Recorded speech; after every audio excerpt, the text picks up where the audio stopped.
Dan pemirsa, sudah 2 pekan lebih pasca banjir bandang dan longsor yang melanda Aceh Tengah, berbagai upaya penanganan juga terus dilakukan.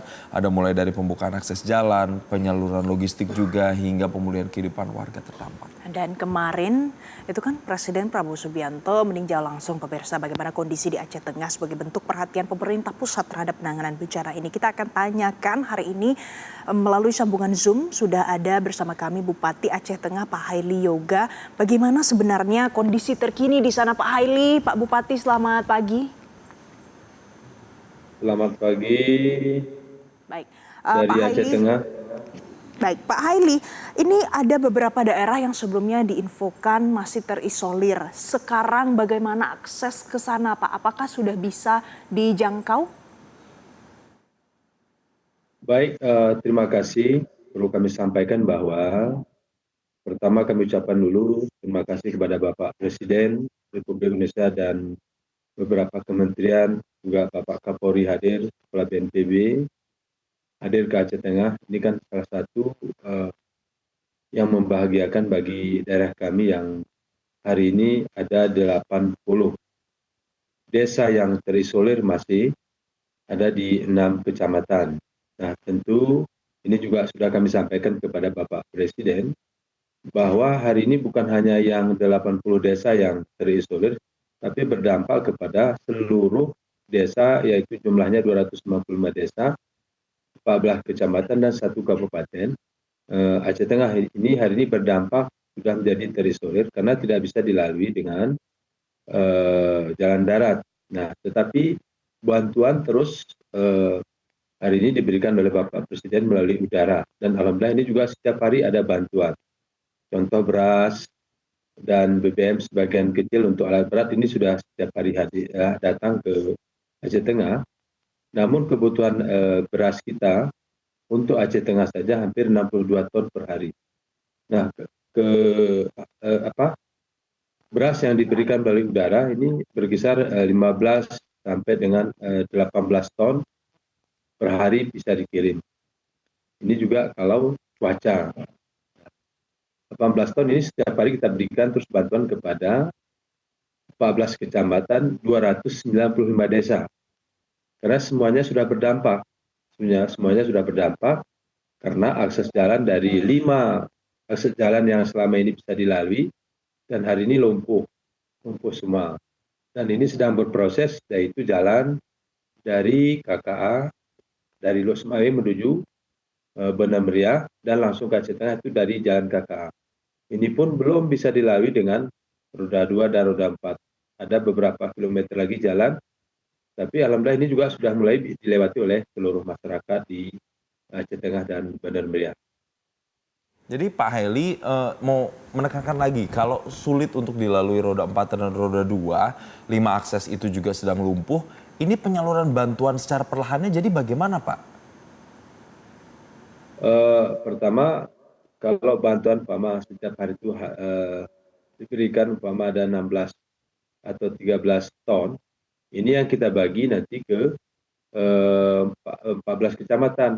Mungkin satu kecamatan kita bagi 2 ton, 3 ton. Jadi per desa yang terdampak dulu seperti itu.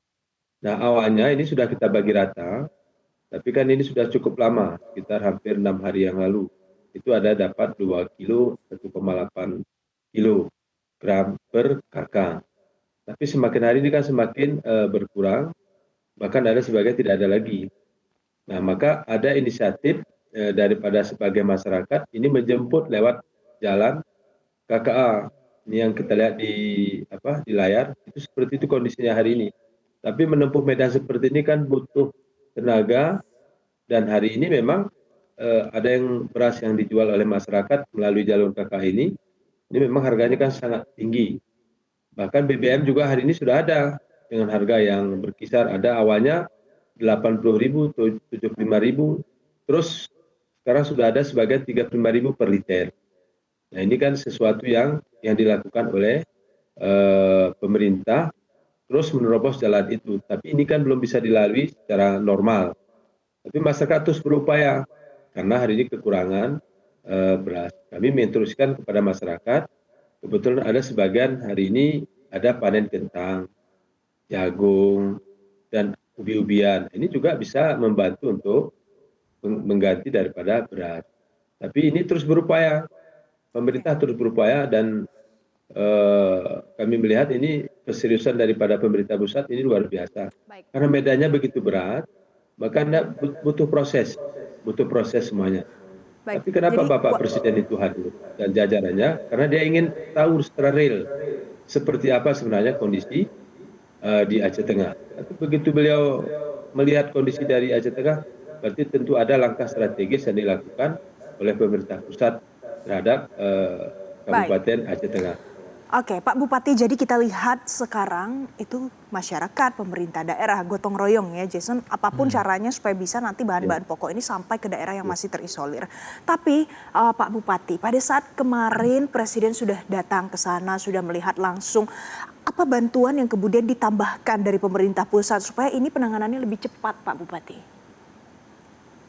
Ya, pertama kami menyampaikan kepada Bapak Presiden bahwa ada komoditi unggulan di Aceh Tengah, yaitu kopi, cabai yang hari ini lagi panen raya.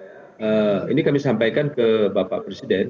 Kebetulan kami duduk bersama Pak Presiden dari lapangan udara ke tempat pengungsian. Kami sampaikan semua beberapa kebutuhan ini. Pertama ini akan diberikan oleh Bapak Presiden.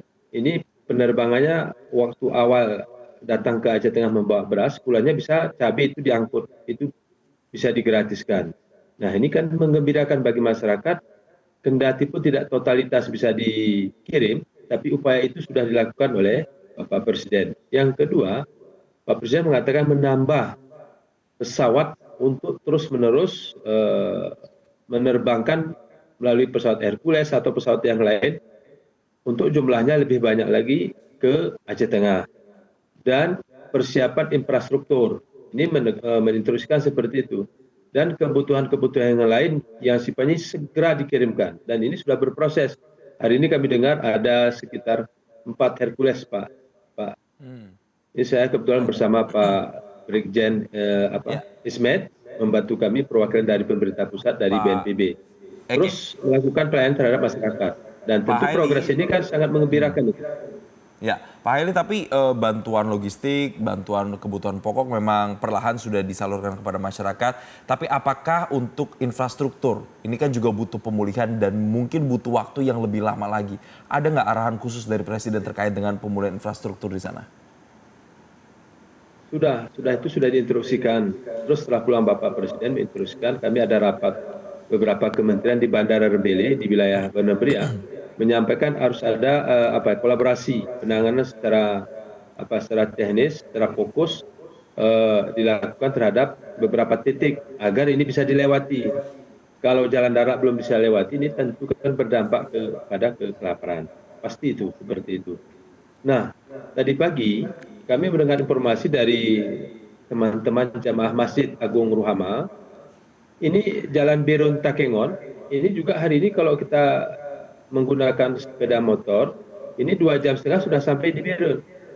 Itu lebih cepat dan beberapa badan jalan sudah bisa dilewati. Nah, berarti ada 2 jalan ini yang harus memang segera disampaikan. Nah, tentu ini harus dilaksanakan dengan bantuan daripada alat-alat berat dari provinsi dan pemerintah pusat. Contoh, kami melaksanakan umpama beberapa daerah yang terisolir ini kan, pertama dampaknya karena jembatan, yang kedua karena longsor, amblas lagi, badan jalannya amblas. Nah ini butuh alat berat. Nah alat beratnya ada sebagian, tidak banyak memang, tapi BBM-nya kurang. Nah semuanya di BBM. Di BBM itu menjadi faktor utama hari ini untuk melaksanakan kegiatan daripada infrastruktur. Nah sekarang sistemnya adalah asal bisa lewat dulu roda 2 dan roda 4, ini sudah cukup dulu, baru nanti berproses untuk penyempurnaan. Dan itu yang diarahkan oleh Bapak Presiden, dan hari ini sudah mulai dilakukan. Baik, jadi sudah banyak arahan yang sudah mulai dilakukan dari sekarang. Mudah-mudahan nanti penanganannya bisa lebih cepat dan daerah terisolir bisa dijangkau lebih segera. Terima kasih Pak Bupati, Pak Haili Yoga, Bupati Aceh Tengah sudah bergabung memberikan informasi terkini bersama kami di Selamat Pagi Indonesia. Jelajahi cara baru mendapatkan informasi. Download Metro TV Extend sekarang.